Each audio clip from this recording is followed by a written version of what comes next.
Now,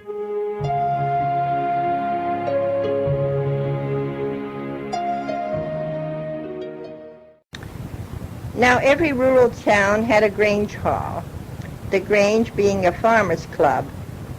Usually only Americans were members. The foreigners were not aware of it and didn't understand its importance or perhaps even its existence. I eventually knew about the hall, but that is all. What it really was about, I didn't know until I started teaching in Gilead. It was then that I was asked to join the organization. It was interesting. You were given a password in order to get into the meetings. If you had forgotten the password, well, that was too bad. You just couldn't get in. There was someone who could tell you what it was, though. All the offices held by the members meant something in the agricultural field. After the meetings, there were refreshments and dancing, mostly square dancing. That was so much fun. In fact, only square dancing to the music of a Victrola is what we danced to. Speaking of square dancing, in our town we had them and enjoyed them immensely. Of course, this was when we were all grown up, except Sue, who was the youngest of us children. The young folks assembled regularly at the appointed halls, and together we had wonderful times. Most of us didn't go as couples. We just met there, paid our own ways, danced with whomever we wanted to. People came from all over, different communities, to these country dances. The callers of the different dances were usually very, very good, and we could follow their instructions very well. My sister Stella and I always went together when she reached age 17, 18, 19, and so forth. I didn't want her to go alone. You see, my mother was deceased then. The old barn at Gardener's Lake was the most fun. It wasn't very big, but what good times everyone had there. Eventually, this old barn was demolished and a new hall was built almost in the same spot. This new one had revolving colored lights in the high ceiling, making it very romantic and most enjoyable, but the old hall had the nostalgia the new one didn't have. It was in the old hall that I met Anthony Schaeber one Saturday in 1932 and the man whom I finally married in 1936. There were other attractions to me, too, but none as real and consistent as this one to Anthony. There was another dance hall in Salem. That one was on Route 20, it was on Route 85, built by the Smuckler family, and it was also used for receptions of weddings, whereas the Gardener's Lake Hall, both old one and the new one, were only used for dances, as far as I know. Although I do remember attending a 25th wedding anniversary party of Mr. and Mrs. Joseph Ditko in the old barn dance hall. The old hall had to come down eventually. Sometimes, if it rained very hard, the roof leaked and the dancers would get wet. I remember one dance my late sister Stella and I attended, in which we won the prize for the best costume. It was advertised as a pajama dance. We had red, white, and blue pajamas with blue berets to match. How surprised we were to win.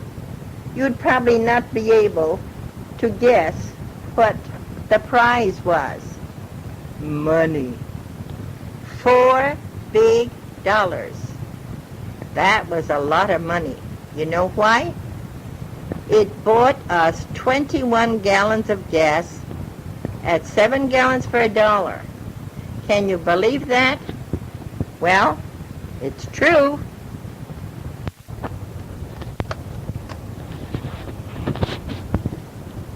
I just said 21 gallons. That's wrong. It was 28 gallons at 7 gallons for $1. See? I make mistakes too.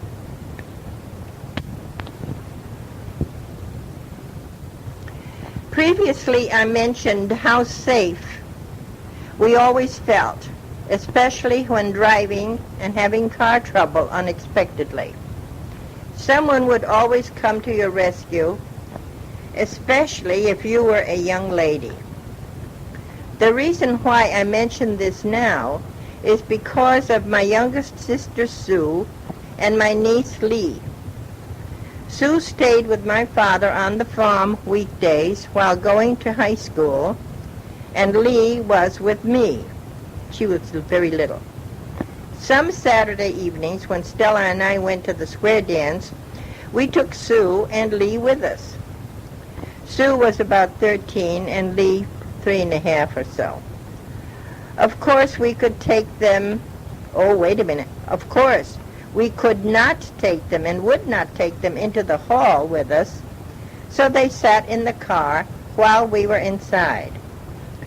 Every little while we would go out to check on them to make sure they were all right. They always were. Now that is something we could never do now, and never would I do that now. But as I've said before, one does things when young that one wouldn't do when much older. But the reason why I mention this is to bring out the safety that we enjoyed in the 1930s, which we cannot trust as we did then. Okay?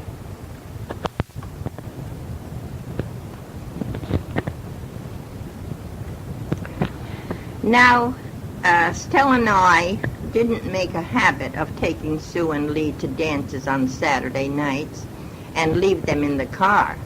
That was a one-time deal, as I remember, because there was no one to take care of them that evening. And Sue was very upset with a situation at my father's house. It was an emergency with them. Other times, they stayed at my house with Bina and Bruno, my brother and sister-in-law.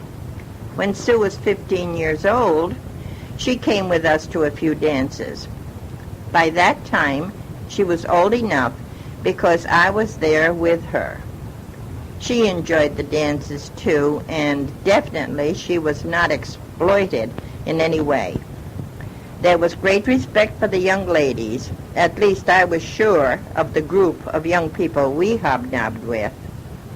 I mention this incident to show how safe and respectable it was for us and others too. We never knew anything of or about drugs then, never heard of it. I believe it is much harder for young people today, even though most have so much as compared to so little that we had.